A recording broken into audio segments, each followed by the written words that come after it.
You leave my children alone. But they're not your children anymore. Too, but they died. Just like Nathan.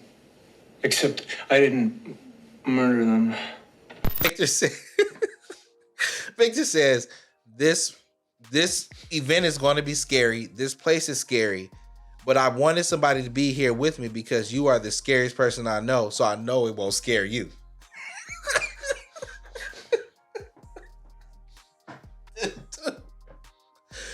I mean, this dude, Victor, man.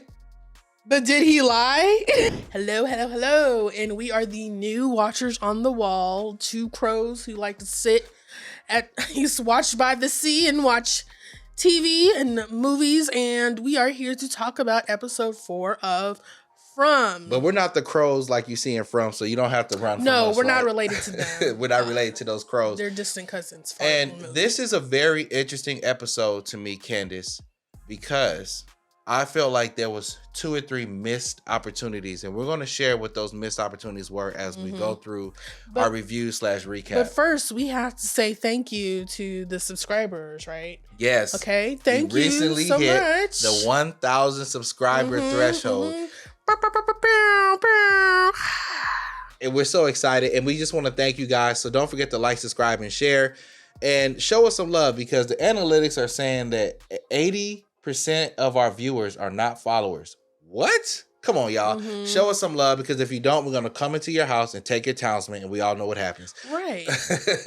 Moving on. So it starts off with the ambulance scene, right? And we see the ambulance and the paramedics and Tabitha there in front of that doggone tree, and the crows are coming, and they start to panic, and they say, all right, let's keep it moving. And they're driving, and interestingly, they're calling on the radio, but they hear nothing. All they get is static, which is something that we probably expected. It transitions to Ethan. He's looking at some drawings, and then that phone rings. And this was interesting to me because Jim before was the only one that kind of heard this phone ring. Right. Ethan answers the phone. Thomas tells him that their mom is in trouble, explaining that she's going to be coming into town in an ambulance, and she's going to need your help. Jim hears him having a conversation. He runs in, he snatches the phone off of the wall, smashes the phone, and looks at the back of, the phone, because there's no connection. Once again, there's no phone line. There's no cords, wires, nothing is connected. So it makes you think, like, is this happening in their head? Like, what is going on with that? And you could just see how it's frustrating Jim, that it's like, this just makes no damn sense. And it's crazy to him, right? So then an interesting thing was said on the phone, and this creeped me out. I was watching it last night, and I got chills. It said, You leave my children alone. But they're not your children anymore. They are not your children anymore. And I was like, whoa. Right. What does that mean? It means that there are children, because we have been the ones consistently watching these children and making sure that they don't fall into danger, because Tabitha and Jim are just somewhere doing their own thing. So they're Julie and Ethan are our children. Yeah. Yeah. And then we see Jim, he drops down on one knee. He starts shaking Ethan, which I thought was kind of weird. And he demands to know what the voice said. And he tells his dad what the voice said. It transitions to Colony House, and we see Bacta. She's arguing with someone because she says, I'm not picking at that damn dead bird. Just like a sister, right? She was like, this old demonic. And she said, why are you doing tarot cards in this house? Do you really think that this is a place where you need to be doing tarot? Yeah, bringing any more negative energy? Monsters, whatever. Oh my God. And I was like, that's what I'm talking about. Somebody please have some sense. Some common sense in this thing. Golly. So it transitions to Fatima, and she's in there talking in the kitchen with Chrissy's girlfriend. And she's just checking her out because the bird busts through, and she's just like, are you okay? Are you safe? And they're kind of having a little conversation about her concern for Chrissy, who's, in that cabin, and Fatima saying she's going to be okay. They have the talisman. And then it transitions to Victor. He's in the room in the house and upstairs, and he recalls how he and his sister used to play there. this was their place, their house, and he says he must remember. And he's telling her, this is why I'm gathering this stuff, because I had to remember. I think that there's something that maybe in my memory that can help us in this town. And one of my favorite scenes He says of the the most episode. autistic thing I think I've ever heard in my life. And he says, Too, but they died.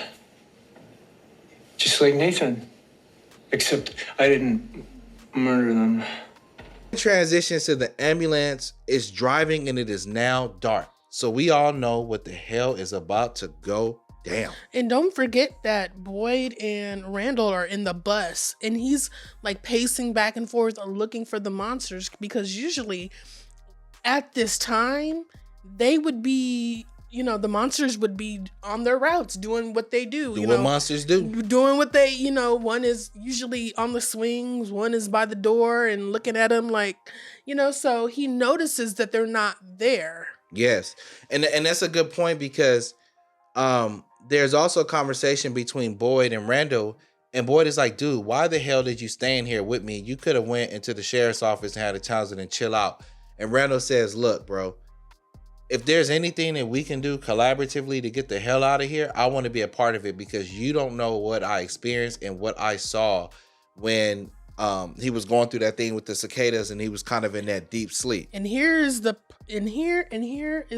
opportunity where Boyd could have been like, hey, what did you see? You know, asking follow-up, qualifying questions, so we can know what we're dealing with. But this is he moves on. Yeah, another and not only does he move on, and this is one of the things that was interesting about this show, this episode, is they just bounce back and forth too much.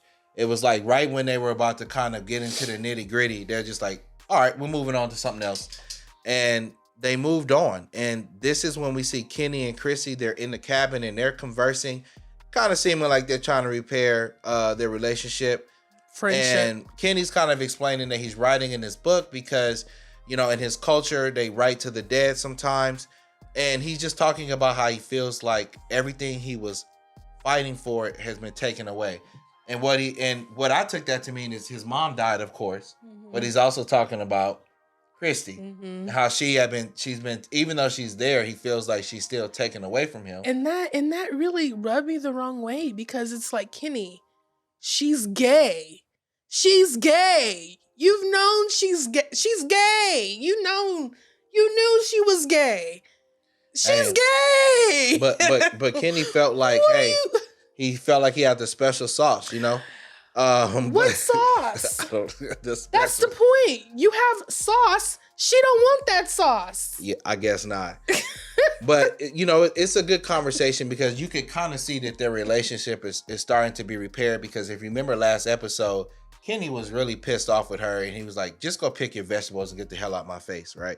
So it's good to kind of see them having a conversation again and kind of looking like they're working things out. Transitions back to Victor, and he recounts that his mother told his sister to hide, but she did not listen, right?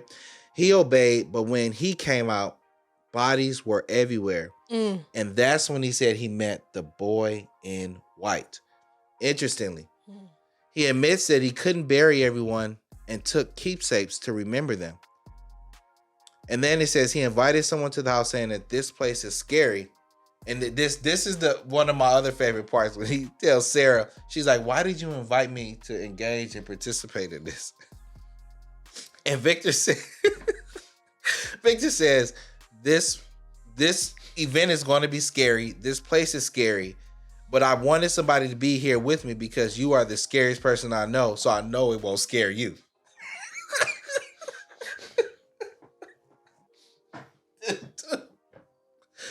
I mean, this dude, Victor, man. But did he lie? Did he lie? I love how Victor be keeping it a whole buck. Like, crazy, man. Like, when he said that, I cried laughing. I freaking cried. Because that was the second time. Was that the second time he said something out of pocket? I was like, damn, Victor. And then Sarah, and let me go back to what you said, and we were talking about this before we got off camera. You said this in one of our previous videos. I think it was the second. The second It was episode? 2 videos ago. Mhm. And you said that when this is when Boyd was talking about trapping a monster, and we were like, how the hell are we gonna trap a monster? And you said, Derek said that somebody's got to be bait. And you said something interesting. You said you think Sarah is going to volunteer to be the bait to try to trap a monster. And I think, and I agree with you on that, this could have been one of those foreshadowing things, because every time Victor said something like that to her, oh, you're the scariest thing here, so I know it doesn't scare your ass, right? She had the look on her face like, damn, am I really like a bad person? So I could see her wanting to maybe sacrifice herself to try to make amends for all the things that she's felt like she has done. But I thought that was very interesting and telling, and it reminded me exactly of what you were saying when you said you think Sarah is going to volunteer to, as tribute. Yeah. Because at this point it's like, what does she have to live for? The town already, hates her because she tried to kill a child. She killed several people in the town unprovoked. Like, for what reason? We'll never know. So yeah, and I could tell in the scenes that those comments, even though, Victor wasn't trying to be hurtful, that those comments were impacting her. Yeah, they were impacting her. I think, yeah. They were making her really think about, because she was actually starting to get a little bit more acclimated back into the town. And then now Victor's kind of saying these things, kind of reminding her like, damn, like, do I have a place here? So that's a great point. Randall describes the monster's habits. It transitions to them, and he's saying that they have very particular actions. Like, one of them sits here and dangles his leg. One comes over here, it knocks on the window. One comes over here and does this. And Boyd is kind of like completely fascinated by what Randall is saying. It transitions back to the ambulance and the crew. And Tabitha's trying to warn these jokers, yo, this is what's going to happen. They're like, shut your ass up. Nothing's going to happen. And the ambulance rides through the town. Ethan runs outside wildly again. Bro, you just did that. Chasing a damn goat. Was it the goat? The goat. And it's like, bro, I thought you... So I gave We've learned nothing. Yeah, I gave you a pass last week when you ran outside to save that gets damn no goat. more passes. And I'm like, bro, like, you get a pass. And then you do that the same thing. That baby need his ass whooped at this point. He need his ass. Like, he need a whooping. I mean, just runs out wildly. But again, Jim is nowhere to I be guess found. like father, like son, right? Right. Because Jim ass ran off to and his mama. So like father, like son, like mother, like son, I guess. I mean, yeah. So it was just very, very irritating seeing him run after the ambulance. Yeah. Didn't Boyd just tell you that we cannot worry about you? Yeah. We can't, if you run out of here, we can't think about you. Because actually, that's the third time he ran off. Because he ran off with his mom left and Mrs. Chen dragged his ass back home. Then he runs out of the house for the goat. Okay. So this is the third time. Now that I think of this. Do you see why I say he need his ass whooped? Oh my God. See, listen.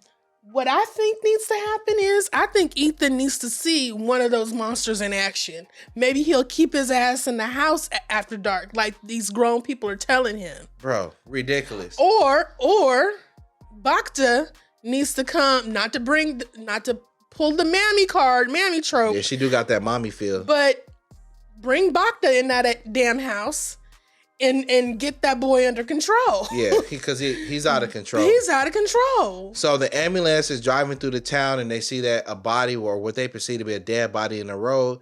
The police officer handcuffs Tabitha. We were both talking about this. If she would have tried to handcuff me, we would be fighting. There is no way I'm letting you handcuff me, bitch. There's no way in hell. Absolutely not. That we're gonna let you handcuff me in this ambulance, and I know that there's monsters outside. You would have had to shoot me, knock me unconscious. I am not gonna let you manhandle me and chain one of and no. I was like, hell to the no when that Yeah, happened. no. To no. This is a solo. This is a solo. Oh, it's a solo. I can't sing with solo. you. So then, of course, the ambulance techs, they get outside and they're trying to take care of this body or what they perceive to be a body, and the monster transforms and slashes the ambulance techs. Oh, God. The officer pulls out the gun and starts shooting. You know what I thought immediately when I saw this? What? I said, what a waste of resources. We've got 2 medical-minded people, and they're just gone now. Now we're left with the killer, the cop killer, not the cop killer, but the cop killer, innocent person. I ain't go. Well, I will go roast the police, but I ain't go roast the police in this one. Yeah, Blue Lives Matter, and but I'm not gonna roast the police officer, but yeah. But now that you say that was valuable resources that could have been used. You know, 2 more people that were effective, and then the ambulance probably has a good amount of like equipment and stuff in it too. Right. What a waste. So the officer jumps out the car. She starts shooting the monsters, but it has no effect, and she keeps shooting. Tabitha wakes up Henry, and she's like, we got to get out of here, bro. Jim, Boyd, and Randall rush outside to help. Jim opens the ambulance door and hugs Tabitha and kisses her, but she can't get out because of those damn handcuffs. Randall says, I got a toolkit in the bus. He runs off to go get the toolkit. At Colony House, they're ringing the bell. Runner on the hill. I was like, that is... We need a bell in the house. We need a bell. Everybody should have a bell in their house. Do you have a bell in your house? Look.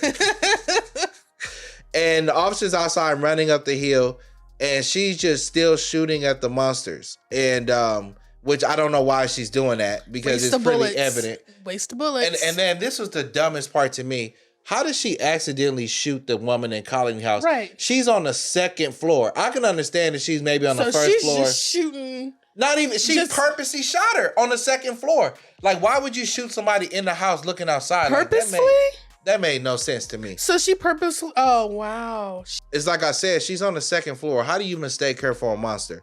But I digress. She's in the house. Yeah, so she makes it into the Colony House. And she obviously shoots her. And the officer runs inside, and then she's looking around, and she inspects, and then she sees that she actually shot someone who was innocent. Donna confronts her, shoving her and demanding to know if anyone else is there with her.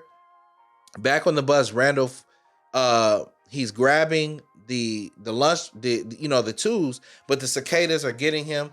But even though they're getting him, he's able to run out of the bus. And this is going to be interesting because we got a point about this. He runs over to Boyd. The monsters are there. He holds up the talisman. Get away from me. And they're like, it doesn't work that way, sweetie. And he tosses the bag to Boyd that has the tools in it. And he tries to escape because he becomes overwhelmed with the cicadas. And he just falls to the ground so the monsters can have access to him. Bro, you can't run while the bugs are chasing you? You're thinking too logical here. Bro, I'll be damned if I let some cicadas make me just collapse onto the ground and I don't get... I'm like, bro, like them cicadas would have had to catch me. Like I would have been running and gone. So Boyd searches for the keys, but he can't find the keys, and a monster walks up on him and hands him the keys saying, we give you the keys, you can leave, but we gotta keep Randall. Why do we want to keep Randall out of all people? He's such a drag. I don't know, man. It's kind of like, what are these monsters?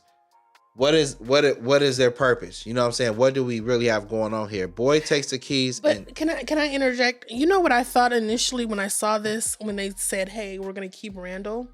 I thought to myself, with all the theories going out there with, time and paradoxes, I thought, is Randall the dude that was chained up in that cave? Yeah, you're talking about like in the past? Right, because remember when Boyd was stuck in the chimney and somebody saved him. We still don't know who that was because dude was chained up. But I was thinking when they said we're gonna keep Randall, like is Randall that person that was chained up? Did they keep him? But of course they didn't. But that's initially what I thought. That's interesting. So he grabs the keys, he gets in the van, and he pulls off. And this is one thing that kind of pissed me off a little bit here. Boyd, the last episode or two, has been talking about how he's going to catch a damn monster. We did a video about our top 3 traps to catch a monster. One of the things that I had thought about including in the video about how to trap the monster was I felt like they could have used a vehicle and like ran over one of the monsters and like pinned it into the wall or something, you know, so that they could capture the monster or, you know, or injure it or hurt it. Because we've never, out of all the people in the town, all of the driving and stuff that has happened, we've never heard anyone, even in the past, with Don and all, we never heard anybody say, we try to run one of those fuckers over, right? And he has this big ambulance, a F-350 engine. It's got good weight on it. He could have, why didn't you just start running and bowling pin balling monsters in the truck? I'm like, bro, like, why not? You know what I'm saying? Like, you're angry, you want to kill the monsters, you want to say, Randall, the truck is heavy duty. He could have easily had just started running monsters over. And you know what I thought too? I didn't get a chance to do the video with you guys about the traps, and I heard you guys missed me. I'm so sorry. But I thought about, what if one of the traps was we use the barn, we create a trap door behind to be able to get out. We have like a sacrifice like Sarah, and what if we lured the monsters into the barn and set it aflame? And just burn up. Yeah, I mean, or even not even just wasting the whole barn. Like, why have we not tried one of those cocktails, a fire cocktail, to set them on fire, or do something like that? But like, to me, with him having access to that van, that truck, and like I said, most ambulances have like a F-350 or F-450 engine in them. That's a powerful, gigantic truck.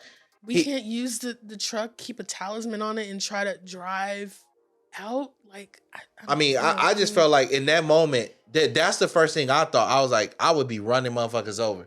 And he didn't. He just drove the other way and left Randall. Get out the way. Ludicrous. Get out the way. Exactly. The ludicrous on him. The way, get out the way, get out the way, move, get out. Ludicrous on him. He should have ludicroused him. So, Chris, it transitioned back to Conley House. Chrissy's girlfriend is trying to help the woman who was shot.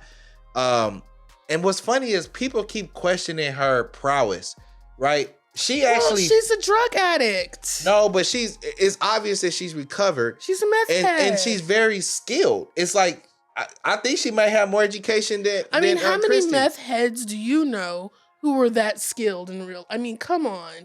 I can only suspend belief for a little bit at a time. Right.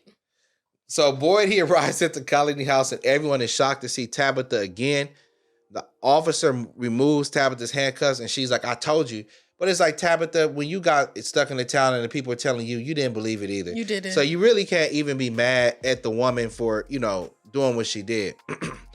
Donna puts Jim and Tabitha in the room so that they can talk. In the kitchen, Elgin and Tilly are talking about the bird, and she's suggesting, could it be a sign? And then all of a sudden, Elgin sees that woman monster again, and he gets up and starts to follow her. She then talks again. Why? She pleads, help me, please, help me, please. Why? And it's starting to become evident that this thing is probably not an evil thing. And I'm really wanting to know if this thing is somehow related to, Fatima or something to that effect. And, before we had talked about whether or not Fatima is going to die, drown or something to that effect, and whether that is kind of a reincarnation of her, but we're going to see. Yeah. Because, we've discussed that ad nauseum at this point, about that monster. So Ethan and Julie are in the house and she's kind of looking out the window wondering, where is everybody going to be okay? And Ethan asks Julie if she sees anything. She says no. They kind of have a conversation and Ethan is like, hey, you don't seem the same. Why won't you talk to me? And she's like, look, you're young. And then she goes ahead and tell him that, look, I'm scared as hell of this place. The things I saw, but that I don't remember in my sleep, it scares me. And then it cuts. So once again, you had her talking about what she saw when she was asleep. Randall talked about it for a second, and then they just cut. They don't give us no answers. They don't give us no information. Back in the cabin, Jay describes what he saw, and he's telling them that he saw that man. First, he had the thing in his eye, and he was stuck to the tree. Then he saw the same guy drinking the blood. He mentions that the hallucinations have plagued him ever since he arrived to the town. Jade explains that Tenchi gave him a journal, which he's been writing in, but he says, I should have, and then he stops. Man, somebody a long time ago in one of our videos was saying that they wonder if Jade in the real world with that $1 billion company or $1 million company has something to do with virtual reality and stuff like that. And they said that on the video because and they were saying is he somehow not involved in this, but like he's somehow in it or whatever? Because if you remember when Jay first got to the town, he thought the shit was a game. Remember that? He thought the whole shit was a straight up game. He was like, oh, my homeboy's killing it. He's like, this is so real. You guys got the actors. He thought it was a freaking game. And then he realized it wasn't a game. But I want to know, what the hell was he about to say when he said, I should have, and then he stopped talking? Sonia in the diner. It's drawn the symbol over and over again. I'm losing my mind. At first, she made me tea. And then she took me back into the storage room and she pulled out this. Still have no idea how she knew it was there. Mom knew every inch of that storage room. You know, I thought I was smart enough to figure this place out. I should have. Fuck. I want to know, what the hell was he about to say, right? This show should just be called Don't Talk. I know, right? Or what's that show where they have to be quiet with the monsters? Quiet Place. Quiet Place. So then they hear something banging on the outside of the cabin. They don't know what it is, but they hear something. It transitions back to Victor. He explains that he collected items from the dead bodies and put them in a suitcase because when he awoke from the mass killing, everybody was dead, and it was too many bodies to bury. He admits that before I go on, somebody commented on our video, and we talked about it a little bit last video. And there's a lot of people that are starting to think that this place comes in cycles and that Victor is the key because he keeps escaping the mass killing, which is the mass reset. And you would have to wonder how many of these mass killings has he gone through since he's been in this town, since he's been like, I don't know, 8, 9, 10 years old. You would have had to have gone through at least probably 3 or 4 iterations. And some people are theorizing that when the thing says kill the boy, that it was referring to Victor, and that's how people escape or whatever the case may be. And wanted to bring that up because once again, he's talking about how he escaped that mass murder, and then the boy in white is his friend and is trying to help him because Victor is the only one that knows all the secret points, the trees, to go into the trees. He knows all these little secret hiding places that keeps him alive. So I'm very curious to know, what's going to happen with that. And then he admits, he's having this conversation, that he has nothing for Christopher, and he says Christopher used to be a really cool person, and he changed when he started seeing the symbols, similar to what we saw with Jade. And then he's the owner of that ventriloquist doll that we've seen Jay see occasionally throughout the show. And they show this weird relationship that he and the doll used to have, to where he was making people laugh with the doll, to then it looked like a transition that the doll had its own personality and was talking to him, and they would have these back and forth conversations. And so really weird, interesting stuff. And then this is when Victor says, we gotta get Jasper, which is the dummy, and he has a meltdown, jumps out of the fort, starts ripping shit down. I can't do it anymore.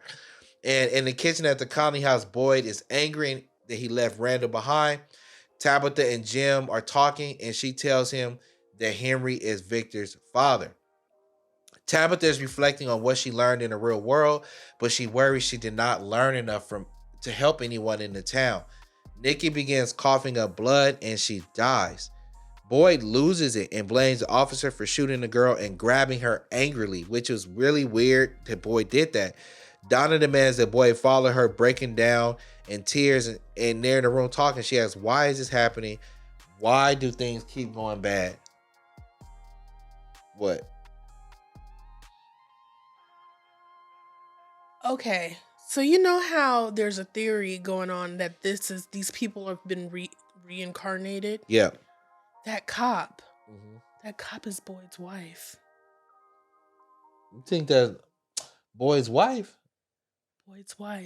Boyd's wife was a cop. She was a cop. She was was a cop. blonde. And it could be, it's funny that you say that because with the cop lady, I don't know why, because she's a new character, right? And they gave her a lot of shine this episode to be like a brand new character.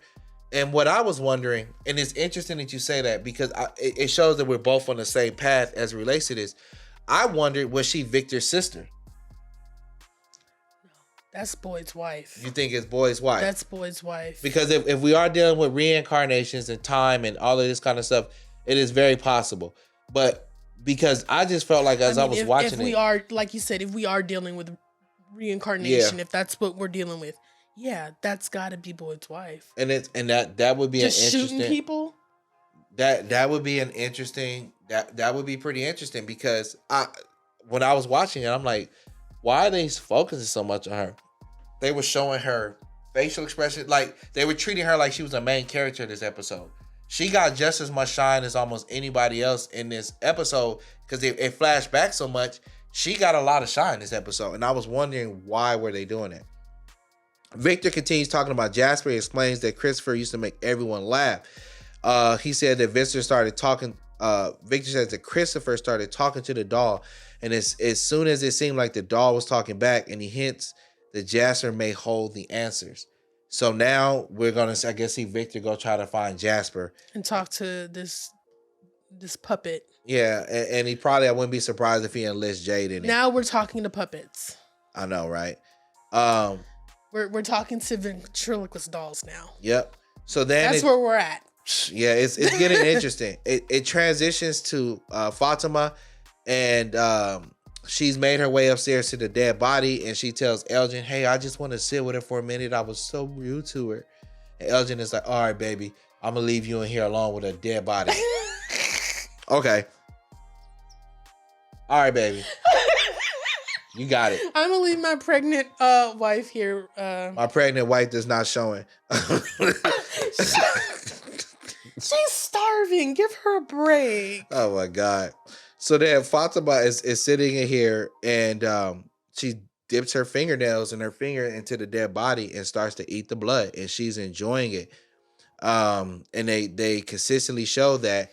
And then it transitions back to Boyd and Donna, and I guess they made up. They're having a hell of a drink. And then the ambulance lights turn on, and they look out the window, and they see Randall's been thrown on the top of the ambulance of the hood, but he's still alive. And that's where our episode ends. Yeah. So far, we are dealing with cannibalism, talking to dummies, insensitivity, and Black people not being able to pronounce ambulance. So this is the thing that tripped me out about this episode, and I wanted to talk about it. One of the things I want to start doing at the end of each of the videos is actually rating the episode. How many townsmen would you give this particular episode, right? Out of 10 townsmen. And this is the thing that I'm starting to wonder and question. I enjoy the show. I love getting on here talking about the show with you. I love the conversations we have with our guests. But I'm starting to wonder what is happening and what is going on, because things just seem to be happening and things don't get explained. You know, and then it's like they'll give you something small, and then it's like we're supposed to be happy we kind of got that. There's no it's like they create these inciting incidents that lead to nowhere. Mm. Yeah. It's almost like a soap opera. You ever watched soap operas as a kid? No. Okay. I mean, I remember Days of Our Lives. I remember that, but I didn't watch it. Okay. So if you're not familiar with the pacing or the shooting of a soap opera, basically it's kind of the same in the same vein. So what happens in a soap opera is you get these storylines and they stretch it out so much that it's really, really, really annoying. It's really I don't understand how older people get so connected to watching these stories, because it's like it's one storyline and it just gets stretched and stretched and stretched with insignificant dialogue and just random people popping up out of nowhere and giving, and that's kind of how I feel the show is being paced, like a soap opera. I feel like we keep getting these little vignettes within these scenes and they're talking about a whole lot of nothing and nothing's happening. And the thing that is saving it, I think, is the acting in the show. Everybody's an excellent actor on this show. I think that's why I keep watching, because all of the actors do such a great job with the material they have. But there's only so long that you can rely on great actors, you know? And the thing is, like you said, we love this show. Like, I enjoy it. Like, I can't wait to every Saturday night at midnight so I can turn it on and watch it, right? But there's a side of me a little bit of me that's getting restless. I'm getting a little bit restless because I feel like things that sometimes I try to put myself in the shoe of a character in there, right? And I'm in there and I'm like, hey, if that was me, if I was a character, what would I do? You know, what would I do in that instance, right? And there are times where, honestly, like, I feel like I would do things differently. Like, for example, with Boyd, if I'm in that truck, I'm running monsters over.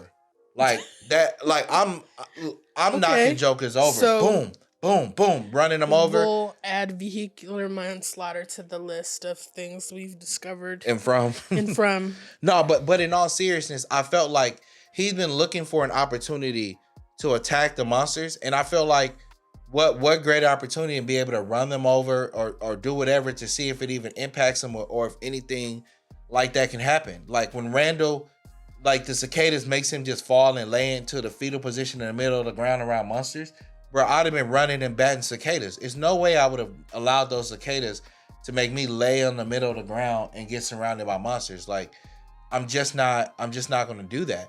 And one of the other things that was weird to me, like, they bounced around so much. You know, like they would show us Elgin. There were a lot of different scenes. Yeah, they would show us Elgin. Then they would show us the people in the cabin. Then we're watching the people in the ambulance. Then we're looking at Julie and Ethan. Then, you know, we're looking at Boyd and Donna in the room by herself. Tabitha and Jim in the room by themselves talking.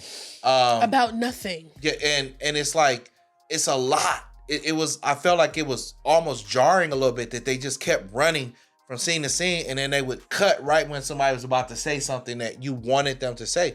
Like when Victor was talking, you know, about we got to find a dummy. I'm waiting for him to say more. When Julie was talking about when she was in that place, in that deep comatose sleep, and then she stopped. Same thing with Randall. He just stops. This show is just like edging. Like it's getting blue ball. I mean, I not to be weird, but like that's what I feel like. I feel like I'm mentally being edged watching this show. And I kind of feel like with the way TV is right now, with the streaming and everything like that, I don't think you can rely on this formula that you would have at a normal dramatic or sitcom, not a sitcom, but a dramatic show like on regular network TV. I don't think this formula really works anymore, because nowadays you don't know if you'll get more than 1 or 2 seasons. So it kind of is like, you guys need to answer some questions. You want to add more? That's cool. But you need to answer the ones you have first, right? You need to eat your dinner before you have your dessert. Or that's a bad analogy. But Yeah. you know what I'm saying? Like, No, I agree. I agree 100% with you. And I think that we're not the only people that are getting a little restless. A lot of people in the comments are like, hey, move it along. Because I want to know how many episodes they intend this show to be. Because I saw in one from group, they were like, season 4 has been approved. And I'm like, where are you getting that source from? And then they're like, it's supposed to be 5 seasons. And I'm like, where are you getting that from? You know, and 5 seasons of what?